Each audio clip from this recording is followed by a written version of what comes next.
90ஆம் சங்கீதம். தேவனுடைய மனிதனாகிய மோசேயின் ஜெபம்.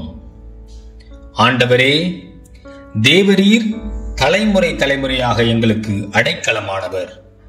பர்வதங்கள் தோன்றும் முன்னும் நீர் பூமியையும் உலகத்தையும் உருவாக்கும் முன்னும் நீரே அனாதையாய் என்றென்றைக்கும் தேவனாயிருக்கிறீர். நீர் மனுஷரை நிர்த்துளியாக்கி மனுபுத்திரரே திருமுங்கள் என்கிறீர்.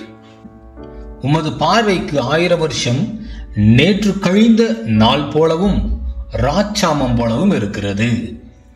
அவர்களை வெள்ளம் போல் வாரிக்கொண்டு போகிறீர். நித்திரைக்கு ஒத்திருக்கிறார்கள். காலையிலே முளைக்கிற புல்லுக்கு ஒப்பாயிருக்கிறார்கள். அது காலையிலே முளைத்து பூத்து மாலையிலே அறுப்புண்டு உலர்ந்து போம். நாங்கள் உமது கோபத்தினால் அழிந்து உமது உக்கிரத்தினால் கலங்கி போகிறோம். எங்கள் அக்கிரமங்களை உமக்கு முன்பாகவும் எங்கள் அந்தரங்க பாவங்களை உமது முகத்தின் வெளிச்சத்திலும் நிறுத்தினீர். எங்கள் நாட்கள் எல்லாம் உமது கோபத்தால் போய்விட்டது. ஒரு கதையை போல் எங்கள் வருஷங்களை கழித்து போட்டோம். எங்கள் ஆயுசு நாட்கள் 70 வருஷம்.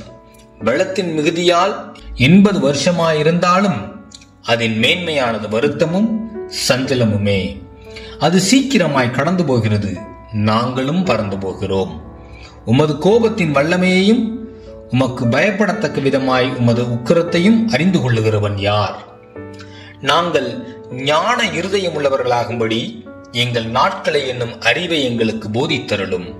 கர்த்தாவே, திரும்பி வாரும்.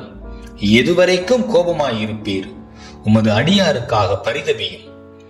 நாங்கள் எங்கள் வாழ்நாளெல்லாம் களி கூர்ந்து மகிழும்படி காலையிலே எங்களை உமது கிருபையால் திருப்தியாக்கும்.